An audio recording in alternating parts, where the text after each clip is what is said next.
জয় শ্রীকৃষ্ণ, রাধে রাধে। আশা করছি আপনারা সকলেই সুস্থ আছেন। রাধারানীর কৃপায় আমি আর আমার গোলুসোনার পরিবারের সকলেই সুস্থ আছি। তো যেহেতু আগের দিন তোমাদেরকে ভিডিওতে বলেইছিলাম গবলু আর রায় আমাদের বাড়িতেই এখন থেকে গেছে, গলুর বাড়িতে।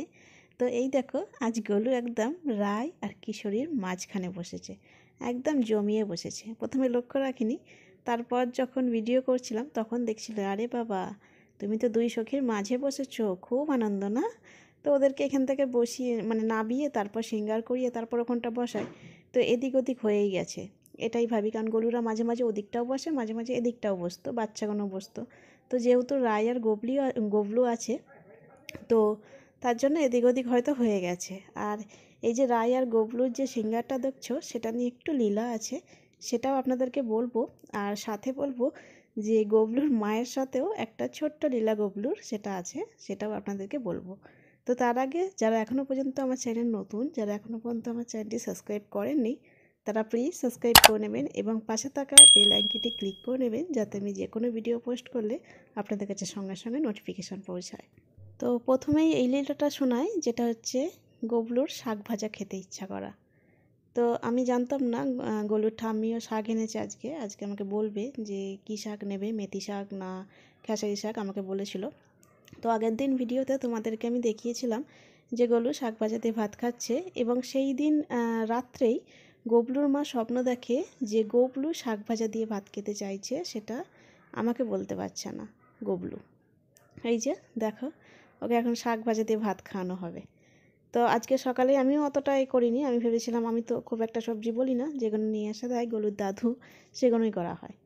তো আজকেই আমার গলুর ঠাম্মি আমাকে জানায় যে কী শাক নেবে, হ্যাঁ খেসারি শাক নেবে নাকি মেথি শাক নেবে। তো আমার মাথায় ভাবনা আসে যে আগের দিনকে যেহেতু গবলু ওর মাকে স্বপ্ন দিয়েছিল যে শাক ভাজা খাবে আমার কাছ থেকে, তো মনে হয় গলুকে সকালবেলা যে শাকটা খাইয়েছিলাম সেটাই হয়তো খেতে ইচ্ছা হয়েছে। তো তার জন্য বলি যে হ্যাঁ খেসারি শাকটাই নেবো আর ওইভাবেই ভাজবো। তো এই দেখো, মন ভরে আগে ওকে আমি শাক ভাজা দিয়ে ভাত খাওয়াই, তারপর বাকি সোনাদের খাওয়াবো ভেবেই নিয়েছি। মুখখানা দেখো, শাক ভাজা আটকেও আছে, একটু লেগে আছে। তো এই হচ্ছে, তারপর গবলুর মা আমাকে জানিয়েছিল যে ও শাক ভাজাতে ভাত খেতে ইচ্ছা করেছে। তো তখনও আমি প্রথমে বলি, তাই নাকি, গলু তো সকালেই শাক ভাজাতে ভাত খেয়েছে। বলছে আচ্ছা, আমি তো রাত্রি 3টের সময় মোটামুটি আমি স্বপ্ন দেখেছি যে গবলু ইচ্ছা হচ্ছে শাক ভাজাতে ভাত খেতে, কিন্তু তোমাকে বলতে পারছে না। তো আমি বললাম ঠিক আছে, তাই হবে। তো সেদিনকে আমি আর পারলাম না, যেহেতু আগের দিন কালকে আমি গেছিলাম লালালালির বাড়ি আর কেশুদের বাড়ি, শর্ট ভিডিওতে আপনাকে দর্শন করিয়েছি। ভিডিওটা অনেকটা বড় হয়ে গেছে, তার জন্য আমি এডিট করতে পারিনি এখনও পর্যন্ত। তো ভাবলাম আজকের ভিডিওটাই দিয়ে আপনাদের সাথে শেয়ার করে নিই। তো আগের ভিডিওটা আমি পরে দিয়ে দেব, যখন এডিট করব তখন দিয়ে দেবো।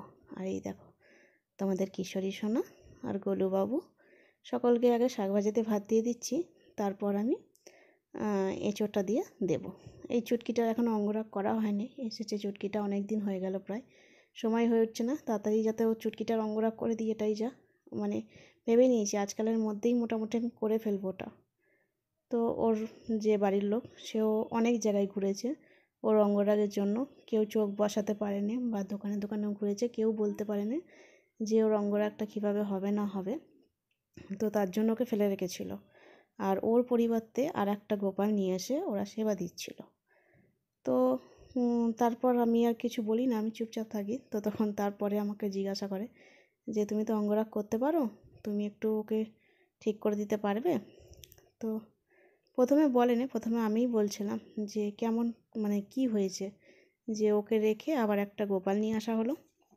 তো বলছে একদমই চোখ ফোক কিছু ছিল না, সোনার দোকান থেকে শুরু করে ঠাকুরের দোকান পর্যন্ত সমস্ত দোকানেই ঘুরেছে, নাকি চোখ কেউ বসাতে পারে না। তো আমি বললাম ঠিক আছে, নিয়ে এসো, আমি দেখবো, দেখে তারপর আমি বসিয়ে দেবো ওখানে। তো ওকে একটুখানি কালার করেছিলাম, সেটা উঠে গেছে স্নান করানোর পর। ভালো করে যদি কালার না করি তো উঠেই যাবে। তো ভাবলাম একদিন ভালো মতন বসে ওকে কালার করতে হবে, কারণ আমার কাছে ফেব্রিক কালার থাকলে ফেব্রিক কালার তো উঠে যায়। তো এশিয়াল পেনটা ইউজ করি, তো ওটা নিয়ে একটু ডাব্বা ফাব্বা নিয়ে পুরোপুরি বসতে হয়, সেই সময়টা হয় না একদমই আমার কাছে। তো ভেবেছি আজকেই মোটামুটি বসে ওকে আগে অঙ্গরাগ করে দেবো, কারণ খারাপ লাগছে দেখতে, খুবই ভীষণ খারাপ লাগছে। তো তারপরে এই ড্রেসটা লীলা শোনায়।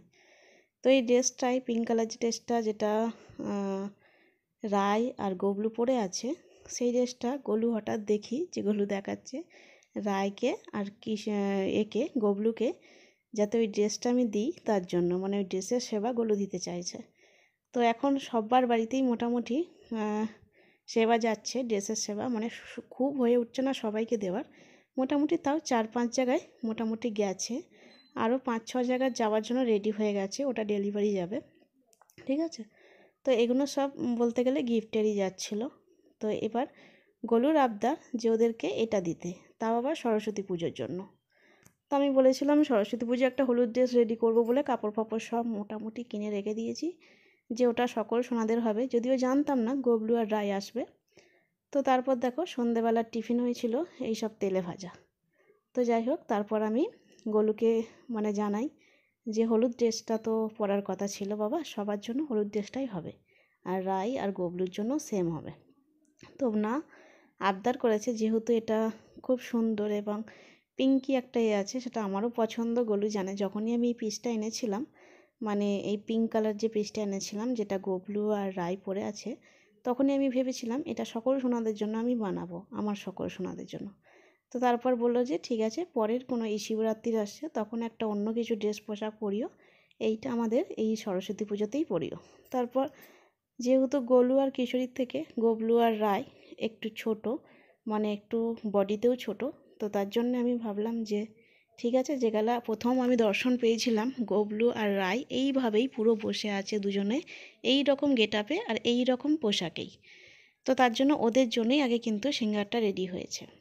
দেখো ওর গলার দিকে, মানে রায়ের গলাতে কুঁচি আছে আর হাতেতে কুঁচি পড়েছে, আর ওরটা একটু ছেলেদের স্টাইলে করা হয়েছে, টুপিটা সেম হয়েছে। তো যাই হোক, আজকের ভিডিওটা এই পর্যন্তই। রাধে রাধে।